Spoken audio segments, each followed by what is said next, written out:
hail-free damage. Damage is likely to mobile homes, roofs, and outbuildings. Severe thunderstorms will be near Warwick and Greenwood Lake around 8:55 p.m. Ringwood and Sloatsburg around 9 p.m. Suffering around 9. The thunderstorms were located along a line extending from near Warwick to near Peapeg and Gladstone to near White House Station to Dublin, moving east at 60 miles per hour. 20 p.m. Hazard 70 miles. And beyond around 9:25 p.m. Hoboken and the Verrazano Narrows Bridge around 9:30 p.m. Stamford and Flatbush around 9:35 p.m. Jamaica and New Canaan around 9:40 p.m. Norwalk and Valley Stream around 9:45 p.m.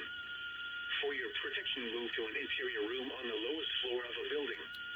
These thunderstorms are capable of producing all types of severe weather, including extremely large hail, destructive straight line.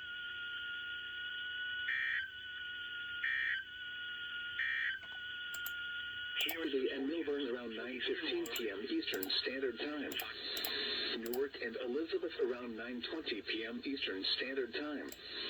Jersey City and beyond around 9:25 p.m. Eastern Standard Time. Hoboken and the Verrazano Narrows